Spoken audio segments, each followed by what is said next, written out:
But let me introduce our guest today. We have Christine Duvall. Christine, thank you so much for joining us. We're glad to have you here. And My pleasure. I know that you have a very unique story to share with us. And just to let you know, Christine, that a lot of the people that are watching, a lot of our target audience is either people who are um, thinking of or are in the earlier stages or in the process in any of the stages of having a quilting business themselves. And a lot of the benefit of this podcast is just for people to get snippets of different people's real people's stories and their journey and that they have followed and see what they can gain from your story. So, Christine, let's start out. Where are you located? Where do you live? I'm in Elmira, New York, which is on the southern border of New York. It's right on the border of Pennsylvania, in the center of New York. Okay. Right Are near you Cornell University is about 35 minutes for me. okay? And are you from that part of the country? 12th generation. 12th generation. Wow. Yeah, Wow. So, how long have you been long arming? that's a funny question. When I bought this building, I had to go, it's in a very residential area. So I had to go before the zoning board and the planning board. And you have to send out letters to all the neighbors saying, seeing if they object to, opening a long arm. It was a hair salon. And I went to my first meeting and a quilter showed up. I didn't know if any of the neighbors would show up. And she lives across the street from the shop. And she turned to me and she said, "Oh, I'm so excited that you're going to open a long arming business. How long have you been long arming?" And I said, "I haven't. I had never long armed before Cold until turkey. cold turkey. I jumped in with both feet. I had rented So, a long arm once, maybe 10 years ago. And I did free motion quilting, which, you move the quilt and the needle stationary. So when I rented the long arm, the quilt is stationary and the needle, so it looked like scribble. Um, you know. all right. Well, so cold turkey, opening up a quilting, a long arming shop. Tell us the story. How in the world did this take place? Well, I started quilting in 2013 and immediately it was it's when they say quilting is my therapy, it really is. It's just a very zen activity for me. And it was my escape. And it was a hobby. I have other businesses. I own a laundromat and rental properties. And prior to that, I owned an Irish pub and a restaurant. And so I've been in business for myself since 1988. Wait a But minute. How many businesses have you had? oh dear Lord. Well, the major ones, I had a restaurant in the Hamptons back in the late 80s and mid 90s. I opened an Irish pub in Manhattan and I had that for quite a Wow. while. And yeah, and then I started a family. So, and had three kids in 3 years and decided to move back to my hometown to raise them with their cousins and Okay. set Three of kids in twins. 3 years. A set of twins Okay. and another one. They'll be 26 tomorrow's their birthday actually. So, Oh, well, yeah. happy birthday if they get to see this. That's Yeah. wonderful. So, Wow. Um, okay. And yeah, as we're going, I want you just feel free to share, just your whole story, whatever you feel comfortable in sharing. And so you started, did you say you started out like quilting on a like a domestic on machine? my little Bernina Activa 220 with a little 5-inch throat. And I got pretty good at free motioning, if I do say so myself. And I obsessively I do everything, great guns, and I studied Leah Day and Natalia Bonner, and I watched all the videos and but all self-taught. And but it just got frustrating trying to get to the center of a full size or a queen size quilt. Unless you're doing straight line quilting, it's hard With a to, 5 inch throat. Yeah, yeah, I can it's a see lot that. of bulk under that little machine. So I've always wanted a long arm, and there's only one other long armor in this area that has a storefront, that has a brick and mortar business. There are several long armors here, but they do it out of their houses. And so I was dropping my quilts off to her, and she had expressed an interest in moving with her husband. He had retired and she was talking about retiring. They're going to move down to Myrtle Beach. So I said, well, if you ever really consider selling the shop, I'd love to buy it. And she, we just talked about it for a couple years, but then she said, yeah, we're ready. I retired and I'm going to move. But initially she said, I'm going to take both machines with me. And I said, well, I don't want to buy an empty garage. I can buy an empty garage anywhere. And then she said, well, I'll sell it with one machine. I said, well, now we're talking. And and then she had tragedy strike her family and she could not move. So she decided to Mm. stay here. So I made an offer on this place, was a hair salon that's about 2 blocks from my house. And I just Nice. walked, yeah, I walked in that day and I walked out on the sidewalk and made the offer the first time I saw it and just jumped in. Yeah, I don't sense a lot of hesitation in I knew stuff it that was the you right do. decision. No, well, no, I play the devil's advocate. I wait all my, but Yeah. no guts, no glory.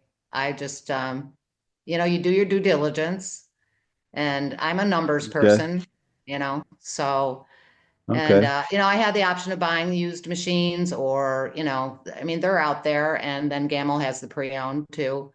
But I Hmm. decided to get a brand new machine. So all the problems, I don't inherit anybody's problems. I went with a brand new Ascend. Oh, so you just from the get-go, you went right with an Right. Ascend, right? And I just ordered my second one yesterday. I was looking at your records there. I said, she just ordered this thing. Yeah. So, okay, there's a lot to unwrap here. Yeah. So, so what year was it when you uh got your I first just got it Ascend? well, it was delivered here last June, but the Okay. the shop was still under construction, so it was under a tarp until October.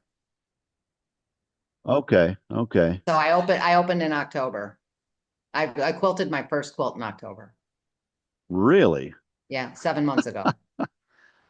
Okay. I, wow. Okay. That's amazing. So, all right. I don't know why I was thinking that you had had your Gamels for many No. years prior to this. Wow. Yeah. So, so what has your experience been since? All right, let me get this straight. You've been so you just opened this shop in October, this past October, Yep. and started out with a new Ascend, and did not you didn't have any quilting shop or anything prior to that? No. Okay. Wow. You just Yeah. bam, boom, right in there. Okay. Yeah. Okay. I'm just getting my head. You're not the typical interviewee that we Oh, that I we have. told you that in the beginning. I don't have the Yes. typical story. Yeah. Well, I was thinking, yeah, sure, sure, but yeah, I think you're right. I think you're right. So, okay. Um, so just started. So what's been your experience with your shop that you started out, your Ascend and your shop? Tell us a little bit about the experience since October.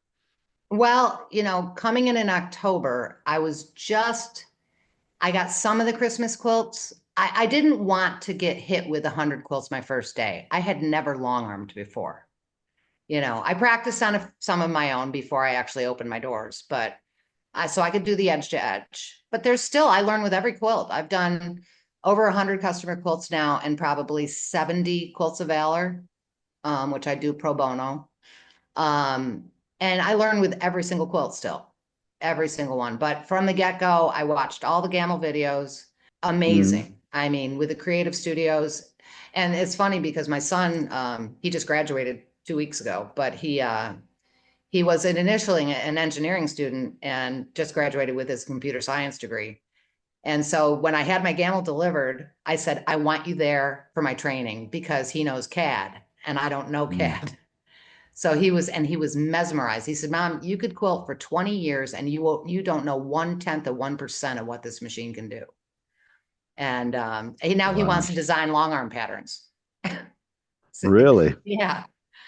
So Yeah, so he was here for my training, and I never really had to. Every question has been answered through Gamel or the other quilters. Quilters are such a supportive community. I mean, the Gamel owners Facebook page, um, the Facebook group is amazing. I mean, I think there's Yes, 5,700 quilters in there, and any question, my very first trouble that I ran into with a quilt, I put it on there, and within 3 minutes, I had 10 people answer my question. I mean, yes. they're very loving, not competitive, just a great group of people, very supportive. Have you availed yourself of the educator consults that came Not with your yet. machine? Not yet, but I was going to talk to Holly about that because I'm at the point I wanted to wait till I had enough questions that I couldn't resolve on my own. And so now I have quite a few because I just started doing some custom quilts this past month. Hmm. So it was nerve-wracking, and I'm very slow because I tell my customers sometimes it's good to have a long armor with a little touch of OCD because um Yes, but I did 3 custom quilts. But that's when I said I definitely need a second machine because with the custom quilts, they were on the frame for so long. I was getting backed up with the regular edge that were coming in. So I was like, I need a second machine because even when I'm doing a class, when I'm doing one of the classes and I've loaded my own to practice on, sometimes it's on hmm, machine for 2 days, and I get backed up. So now the second machine, I can put the custom quilts on there, do my classes on there while I'm running the other one edge to edge and paying the rent or paying the mortgage. and well, when you started out getting the Ascend, ha, why did you decide to go with Gamma in the first place? How did you Well, arrive at that? I'm a research junkie. I mean, it is, all the good long armors around here have gamels, but I'm very much into warranties.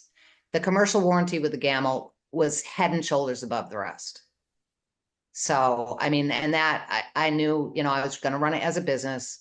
And so I wanted to make sure that the warranty, if you run it commercially, was going to hold up. And Gamel's was a wonderful warranty on commercial use. Okay, okay. And Um, that now I didn't know because I didn't know anything about customer support back then because I didn't avail myself of it. But now that I have, it's got great customer support. yes, I've called customer support a couple times. I did buy a Gamel laptop too, so that they can take control of my computer if I really don't know what I'm doing, which they've had to do. So it's right. just I recommend that. Having a Gamel laptop too. So when you're doing the standalone mode, they can walk you through stuff. Yeah, a lot of people have a laptop and you can download Creative Studio onto a laptop. Right. But if it's not a Gamma laptop, we in tech support are not able to remote onto that Right. That's laptop. why I chose the Gamma laptop. Was so tech Yeah, support could remote in. yes.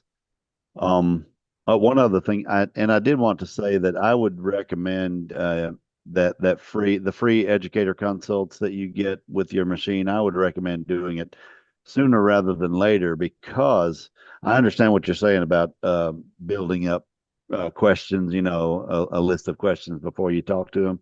But I promise you, when you talk to them, they will stimulate your thoughts to where you'll come up with questions and answers that you didn't know that you wanted the answer Right. to. Yeah, that's So true. Yeah. anyway, and I'm saying that not just for your benefit, but for the people who are watching too. I would uh, because those girls in education, they will set you at ease and make you very comfortable, and they're just great teachers. So Oh, even Kyle who came and installed the machine for me. He was yes, wonderful. And he had just started quilting himself before he really knew his way around. I mean, when he left, I felt he said to me when he's leaving, he said, "You're ready for your first customer." I emotionally I wasn't. Maybe I was ready technically, so but he was wonderful. so how's tell me what's the feel of your business right now? You feel like things are going well? Oh, things are, yeah, I chose to let it grow organically. instead of getting out there and promoting it and advertising or anything like that. And I belong to the local quilt guild. It's a very tight-knit community. But people are also very loyal to their long armors too, and I knew that. Um, so I'd say in October, I did maybe, I don't know, 8 quilts or 10 quilts, and it's been pretty much doubling every month. And like I said, I missed that Christmas rush, which wasn't financially, I wish I had hit the Christmas rush, but I wasn't ready yet. I mean, I was still learning.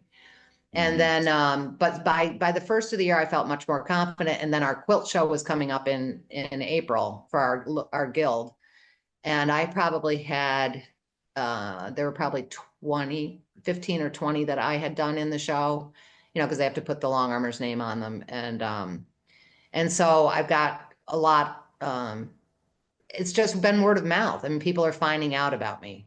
And it's so every day, I'd say pretty much every day that I'm open, because I'm open 4 days a week, but the other three I'm here. That's why I had to put a closed sign on the door, because people see I'm in here, they come in, even when I'm closed, because they know I live around the corner. I'm here all the time. But I'd say now I'm getting 3 to 5 new faces. I mean, I have a lot of people bringing their eighth and 10th quilt to me, but I have a lot of new quilters coming in, which is great.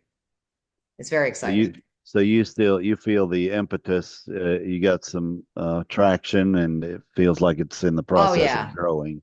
Yeah. Well, I wouldn't believe me. I wouldn't be ordering a second machine if I wasn't confident that this is going to continue to grow. I mean, my son's doing my website right now. He's like, Mom, you could take online orders. I said, hold up. I'm at a 2 week turnaround time right now. I said, I don't, that's a big deal around here is the turnaround time. And the Yeah. one other woman who's here in town, it's a year. So, and women don't want to wait a year for their quilts. So I didn't want to build up a really long turnaround time. And that's why the second machine for me is important. So from the time that somebody comes in and talks to you about how they want their quilt set up, you'll have that quilt done and back to them in 2 weeks. Within 2 weeks, yeah. Yeah. But I mean, I was getting more custom orders, like I said, and they tie up the frame longer.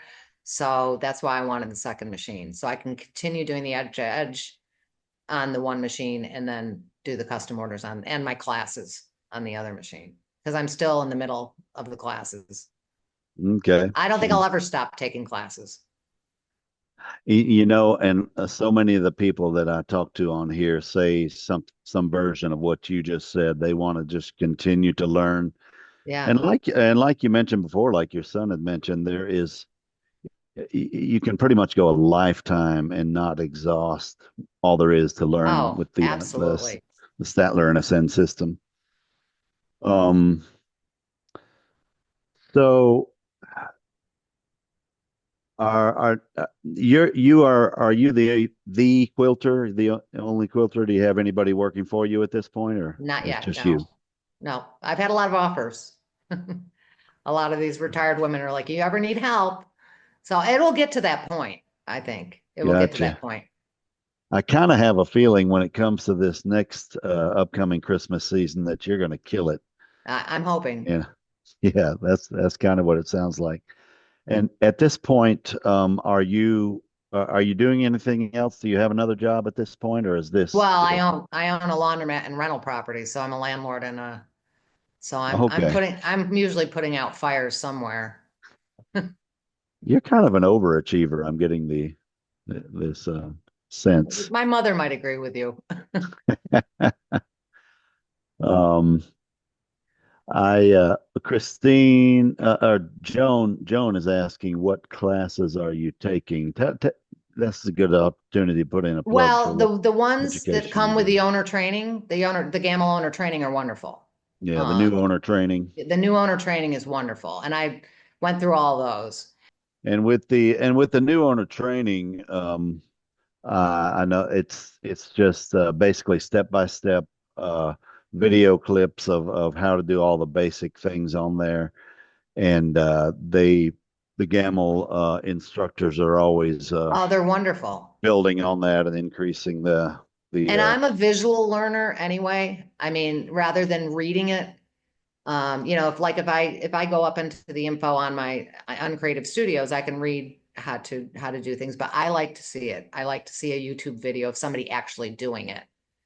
So, And so many of our people that we deal with are exactly what you're talking about. There's one thing about reading it, but seeing somebody right. show you how to do something is so much better. Um, so Christine, how many hours a week would you say that you put into actual your quilting business? Well, I'd say 50. 50 actually here at the shop, but I'm always working on it. I'm watching videos when I'm home or posting pictures on Facebook of the quilts that I've done or, researching. I eat, sleep, and breathe it right now. I'm a firm believer, and this comes from years of being in other businesses too. The first year of business, I told my nephew, he just opened a business. I said, your first year, you pour all your profits back into the business and you just work 7 days a week. Everything in that first year is about the business. Don't buy yourself a fast car just because you made a lot of money, because he did open a business that was very successful. I said, don't take that and reward yourself with, a sports car. He's young. And I Hmm. said, put that all back into the business. And that's what I've done here. Like for instance, I wanted to build my pattern library. So as a grand opening introductory thing for the first 9 months, if you want to pick out a pattern that I don't have, I will buy it. So there's $15 right off the top, 12 to $15 um, of profit but I'm putting it back in the business because I get to keep those patterns.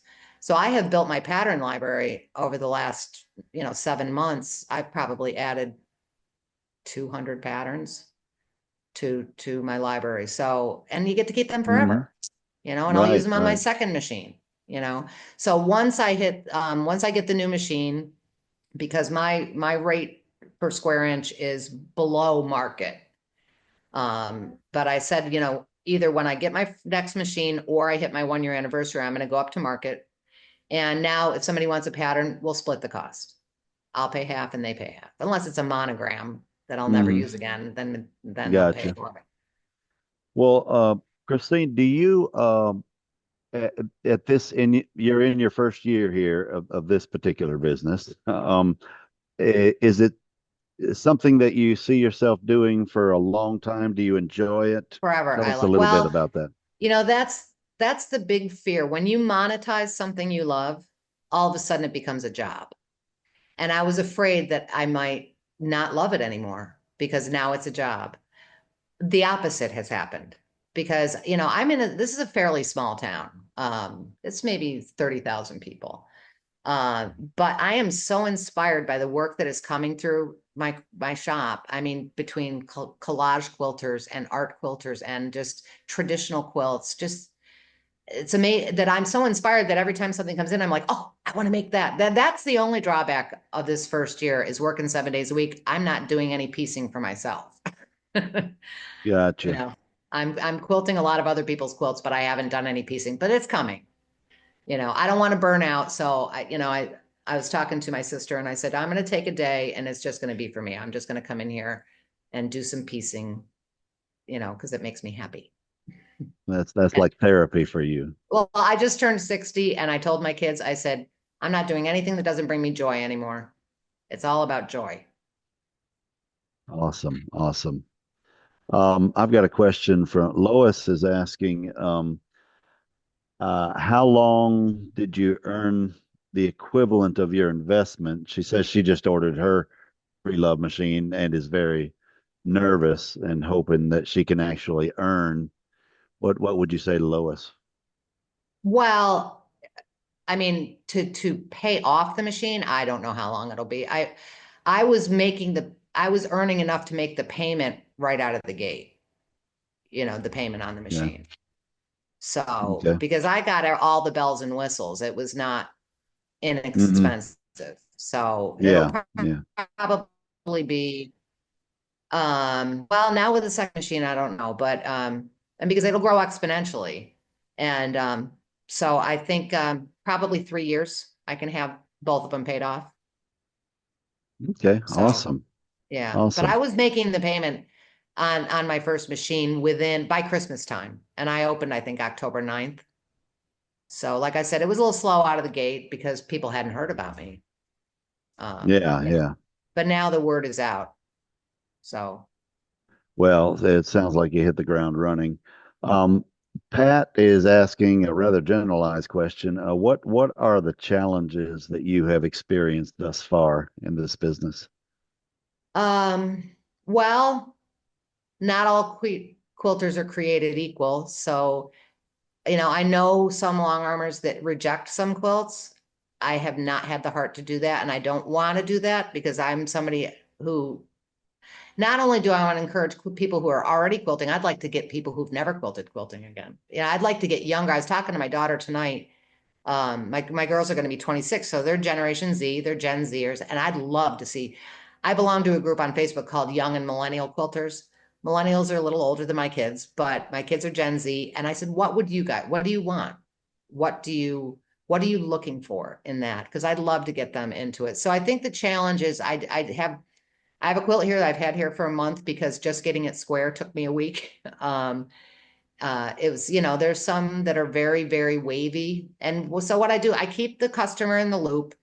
I send pictures and say, look, this is this is how wavy it is on the sides. I will do my absolute darndest not to pleat it. Hmm. There's soup can method and there's all kinds of ways to try and work Yeah. out the all that fullness. But sometimes you just, I mean, when there's that much fullness, there's no way around pleating, getting a pleat in it. But if you always keep your customer in the loop. Don't make any, for me, I don't make any executive decisions. I mean, I had a woman who dropped off backing that was smaller than her top. So I called her and I said, the backing's actually, and she said, I just cut the top. And I said, I'm not cutting into somebody else's piecing. you know, I mean, it was so small that I couldn't sew muslin around it to get it clamped. It was eight Mm. inches smaller than the top. And Wow. she said, What did I you just end up cut. doing? Adding some more backing to it, or? No, her border on the top was like an 8-inch border. So I took her border. She said, just take the borders. I took the borders off and I was able to make it work. I put some muslin. I sewed some muslin strips on the backing and I was able to make it work. But you run into those, not every quilt's going to come in square and flat. Yeah. And now the customers that you've had and that you're dealing with, how do you feel about um, and how do you keep a good relationship? Tell us a little bit about the dynamics that you have with I, your customers. well, I think what my customers like, I kind of set this, I'd turn around and show you, but I set the shop up as kind of a tea room. So there's a real tea room feel. So when they Okay. come in, I quilted about 50 or 75 little mini quilts so they could feel different battings and feel different densities. And so they sit down and we talk about patterns. We look at some online, but what I say is, you know what? I get a feel for who it's for, their personality. I say, you know what? Let me text you or email you like 5 different designs that I think might be good for this quilt. And I keep them, it's a real collaborative process. And then I'll text it to them, and sometimes they'll go online and find things, but usually out of the 5, I get a feel. Do they go gravitate more toward geometric patterns, or do they like the floral with feathers, and it depends on who it's for too. Mm, So I try and take people's personnel, and people have really gotten pretty jazzed about being part of the process. yeah. Yeah. Well, and I'll tell you, and for the people watching, I'll tell them the dynamics that you're talking about in dealing with your customer. Everybody kind of develops their own, you've got your own personality, Right. and you can take bits and pieces, like what the dynamic that you're talking about, and some of the other people that we've talked about on this program. They approach it from a different way. So I would encourage anybody that's listening to, at least watch several different ones of the podcasts, and you'll Oh, start yeah. getting, you pick out, oh, that'll fit the way I want to do things. That'll fit the Right. way I'm doing. Yeah, you've got to And find your own niche. I mean, I find customers, I had a customer come in today to pick up one of her quilts.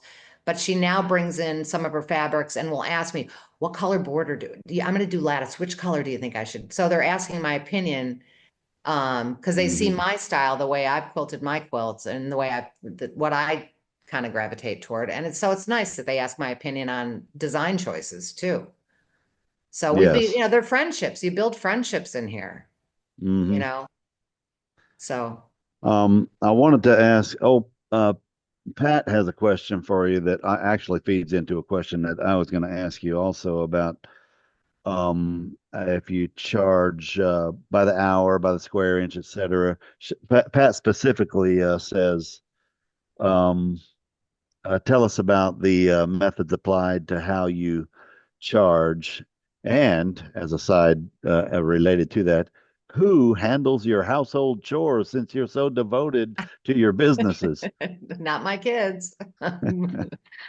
I do actually, but Gotcha. well, right now I'm just doing for edge to edge is 1 3/4 cents a square inch. But I'm going up to 2 cents a square inch. I have not worked out the custom I'm going to do probably. Well, it depends if they're just doing borders, semi-custom. I just did my first custom quilts this past month. I did two old 100-year-old sunbonnet Sues. I just did cross hatching, but these are people who have brought me, they have brought me maybe 10 quilts already. And I was so honored that they trusted me with they were heirlooms. And so I Mm. just charged her normal edge to edge. And then another woman dropped off. She said, I heard you want to practice custom. I have a wall hanging. So I didn't even charge her because she let me just go wild with it. She said, choose whatever you want. And I did like, I'd say 30 different designs on it. It came out really cool. But so now I'm getting comfortable enough that I'm going to start doing custom. So I haven't worked out yet. It depends on the level of custom too. I mean, that wall hanging I did was super dense and super, super custom. So I know around here, most people charge about $45 an hour for custom. Mhm. But some do it by the square inch, anywhere from 3 to 13 cents a square inch, depending on the level Right. of custom, So Right. Yeah. And there's a large variance in there, because because some it custom, ties up your machine for, if you're doing yes, super custom, it does tie up your machine for quite a while. yes. Pat is asking, will anybody ever be able to tell us how to balance out time between long arming and the desire that we have also to create these pieced pro projects? What do you think about Well, that? I think it depends. I mean, I'm now an empty nester, and my son's home for now. He just graduated, so he's home for the summer because he goes into grad school in the fall. But Nice. my other daughter lives in New York City, and the one who's here for the summer, she's moving to Boston in August. So, um, I did, just for my own mental health, after talking to family and they see me here every day. And I just bought another fat quarter bundle. I'm like, I don't know when I'm to be able to cut into that. So they said, you need to take one of your days off, like Sunday, and actually piece for yourself. So that's what I need to do is just come into the shop and resist the urge to look at the quilts that are waiting and just do something for myself, because it does. And even if it's 4 or 5 hours once a week, that's fine with me. I can get a lot done in 4 and 5 hours piecing. So if I can piece, because of course, everybody who walks through the door is like, will you make me a t-shirt quilt? I mean, I probably had 40 requests for t-shirt quilts. And the woman Wow. across the street from me loves to piece t-shirt quilts. I said, well, Pat, maybe we'll do it together. You piece them, I'll quilt them, and we'll do t-shirt quilts. I So said, I don't have have you done several t-shirt quilts I've done already? them for myself in the past, but I mean, they're time consuming with it, ironing onto interfacing and, Yeah, they're time consuming. So I'm not taking them as from customers. Not at gotcha. this time. No, I'm too busy Gotcha. long arming.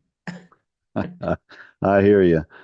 Um, at your shop, do you provide or sell supplies like batting, wide back I fabrics, have like pretty that? much every batting there is. I have bamboo, the green batting. I have 80/20. I have wool. I have cotton. I have any batting you want. the puff poly. So I have Gotcha. like 5 on spools up here, but I have some down that I have in storage that I can pull out. And so, and I do have wide backings here. I've never had, since I opened though, somebody buy wide backing. They usually have their backings when they come in, but I have it if they want it. Yeah. But now Yeah. with Joann's closing, you know, we're in the Oh. middle of nowhere. We only have one quilt shop nearby here. And Hmm.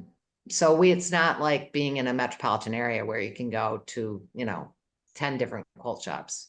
So either they order online or they go to the quilt shop that's here. So, speaking of online, do you do advertising outside of? Not yet. I'm not yet. Yeah. My son's working on my website, but I haven't needed to. I mean, the business has been so steady and it's slowly building that I'm not that So desperate yet. what do you attribute that to? Why have you had a steady growth of Well, I business think and because without advertising? I think I'm doing a good job. I think people are happy with the work and my turnaround time is excellent. It is, And yes. and I want to keep my turnaround time excellent, And if that means a third machine at some point, it'll be a third machine at some point. But if it's financially feasible, if it works out that way. I mean, like I said, I'm selling my last rental property. It went on the market last week. So I figure within 6 months that'll be gone. And then I'm going to get rid of my laundromat and this will be it. Wow. So yeah. And And and at first, I mean, I have a couple of women who've offered to work for me. And I think in the beginning I'd probably have somebody just pressing and trimming the quilts, maybe, doing mhm, bindings, because bindings can become time consuming too. Um, so, if it gets to the point where I need an extra help, that's what I'll have them doing, you know, mhm. maybe assembling backings. Because some people just drop yardage off to me and ask me to make the backings for them. And I charge $5 a seam to do that, to assemble the backings. And some people drop off pre-made binding strips and some want you to make the binding. So I have different prices for that too. Okay. Well, yeah, sounds like it's been successful and growing. Has there been any hard part about the process of growing your business or is it? Um, well, time management, I have to get, I have to manage my time a little better. And that's why I'm selling the other businesses, just because I'm, in the middle of quilting and a tenant calls me and tells me, that the hot water tank blew up in the basement, which I had 2 go in 2 weeks. So I have to leave because Wow. there's a flood in the basement. So, Gosh. yeah, so I just decided I don't want to do that anymore. I've been a landlord for 20 years, so it's time to move on to the next phase, which I would love to get into pattern designing and into fabric designing. I mean, I love this business. I love everything about quilting. So, Um, at this phase in your life, do you have anybody who is or do you have a support system or a cheerleader in your life? well, everybody, I'm from a very large, big Irish Catholic family. I'm the eldest of 6 kids, so I have 21 nieces and nephews, and so there's about 50 of us here, and they're all supportive. But my best friend, who's also a fellow landlord, and this place would not have happened without him. He helped me with the construction.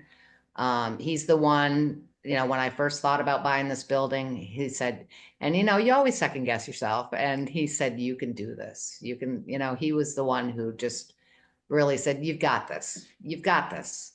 So yeah, he's been my biggest support, my best friend. Wow. So this business that you are still in the first year of, and so it sounds like you're getting rid of everything except this business. Is that right? Yeah. Yep. Um, what kind of impact is that already making right now, and what do you see your life looking like as time goes on with doing this exclusively?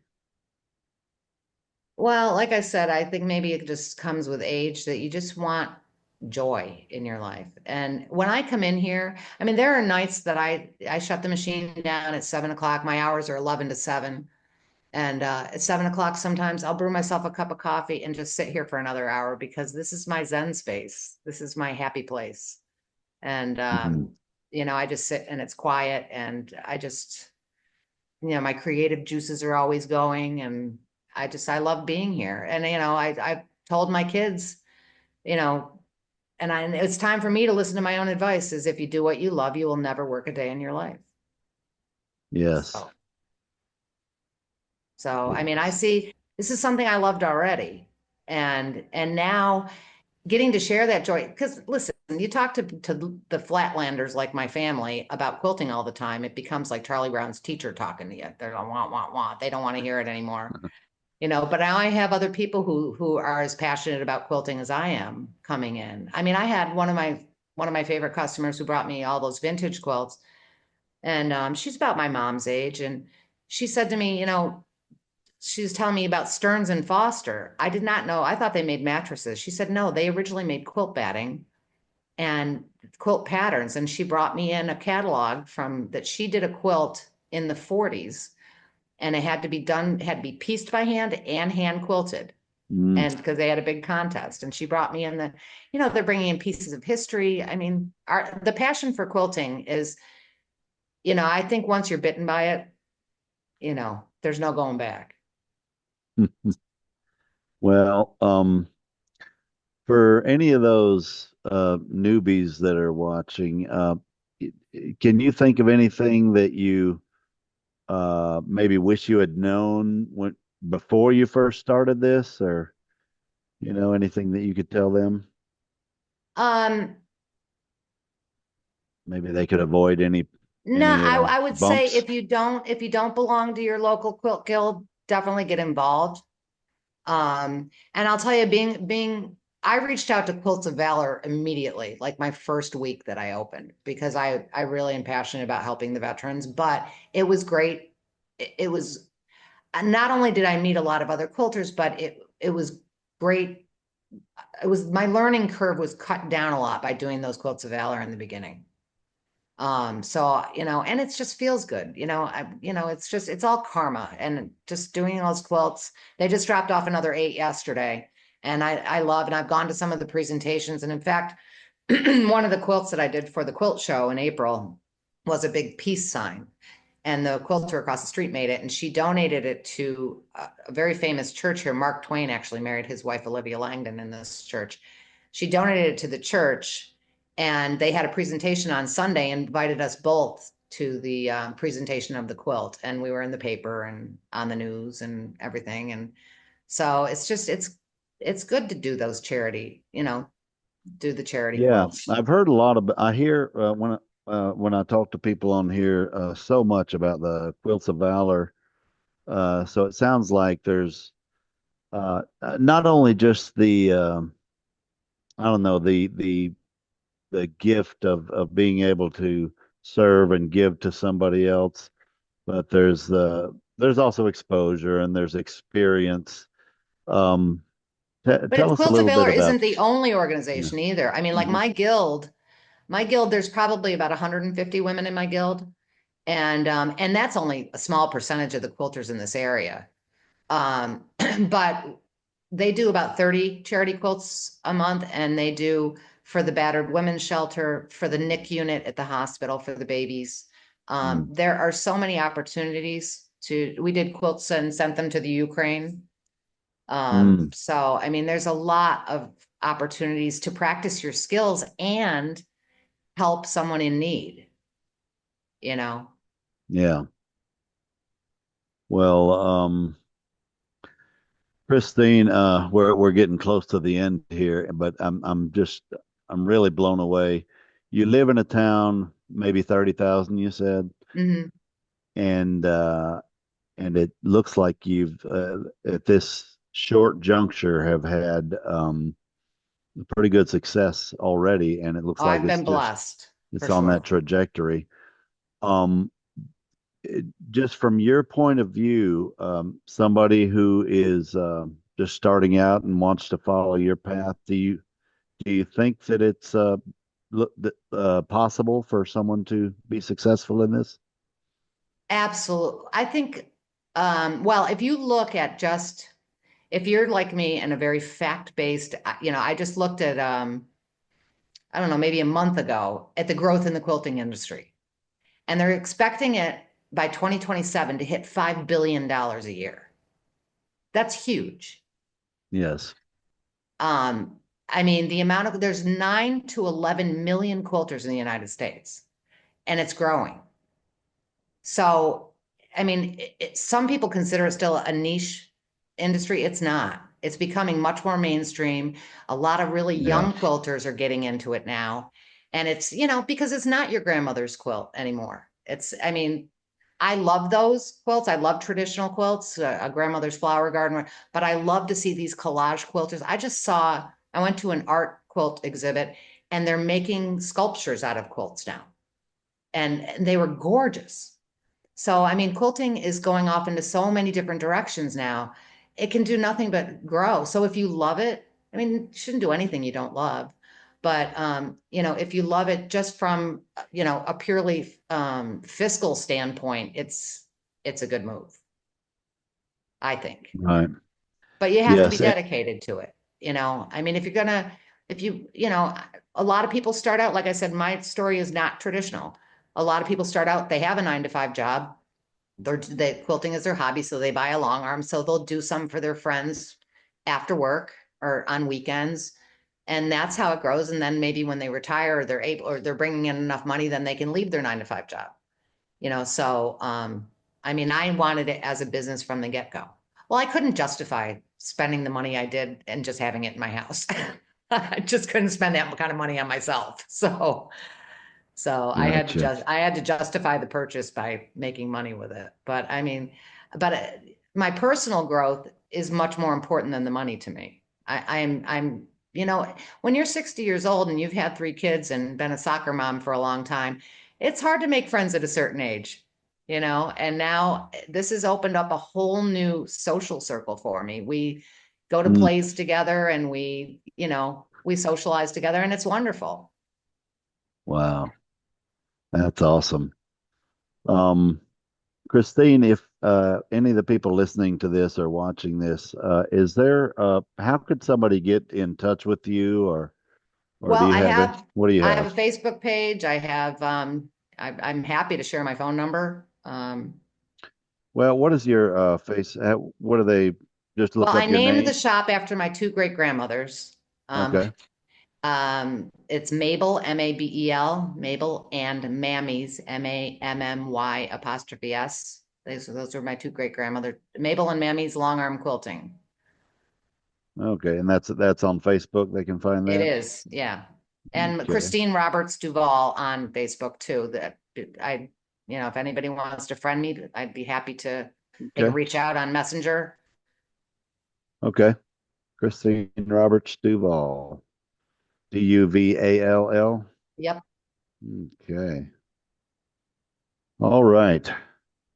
Christine, well, true to what you told me before we even started. You have a truly unique story, and I thank you so much for sharing Thank it you for with having us. me. And I know that there's a ton of people watching and listening to this that will be inspired by your story. And just thank you very much for that, Well, Christine. thank you very much. And that will put this next episode of Quilting Business Success in the books. Christine Duvall, thank you very much. And we will see you guys next time. Bye All bye. right. Thanks, Bobby. Bye bye.